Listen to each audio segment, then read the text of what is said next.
Welcome to our Zen English Podcast for beginners. Today we'll follow Emma as she describes her typical morning at home. Emma, can you walk us through how you start your day using some of those helpful time expressions? Absolutely. In the morning, I usually wake up at 7 a.m. First, I brush my teeth in the bathroom. Then, I make breakfast in the kitchen. Using phrases like in the morning and first helps organize my routine clearly. That's a great way to sequence your actions. For learners, why is it important to use expressions like then or after that when describing a daily routine? Sequencing words make your story easier to follow, much like giving directions step by step. For example, after breakfast, I clean the kitchen. It shows listeners exactly what happens and when, reducing confusion. And Emma, could you highlight some key vocabulary from your morning routine and explain why these words are essential for daily conversations? Sure. Words like wake up, brush my teeth, make breakfast, and kitchen are common in everyday life. Mastering them allows learners to talk confidently about their habits, which is often the first topic in basic English conversations. Now that we've covered the start of the day, let's transition to chores and actions at home. Emma, what are some of the typical chores you do, and how do you describe them in simple English? During the day, I do laundry and clean the kitchen. For example, I say, I do the laundry in the afternoon.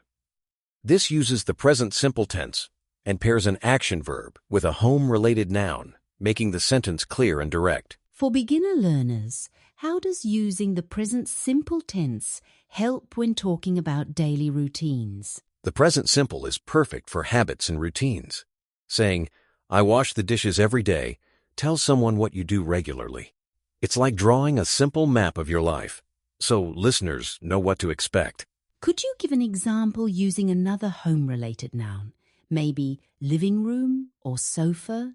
Of course, I might say, in the evening, I relax on the sofa in the living room.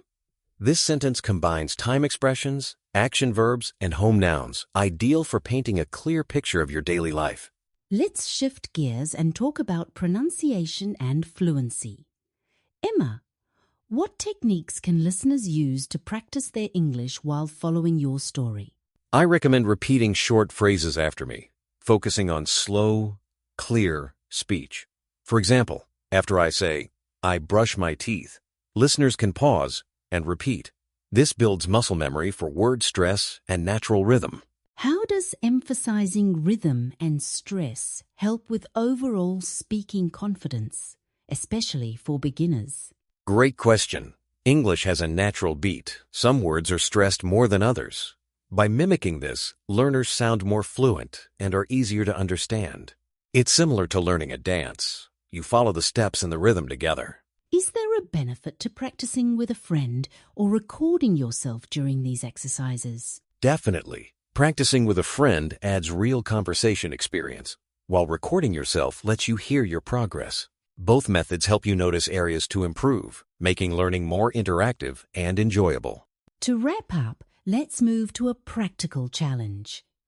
Emma, how can listeners use what they've learnt today to describe their own routines?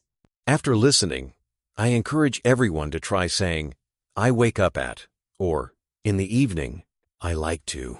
Describe your actions using the vocabulary and patterns we practiced. This turns passive listening into active speaking. What about learners who feel nervous about making mistakes while speaking? Any advice? Mistakes are a natural part of learning. Think of them as stepping stones. Each time you practice, you're building confidence and fluency. Even native speakers make errors, so keep going and celebrate your progress. That's encouraging. As a final tip, can listeners expand their routines with new words as they improve? Absolutely. Start simple, then add details like I water the plants or I read before bed. The more vocabulary you use, the richer your descriptions become. Every day offers a new chance to learn and express yourself in English.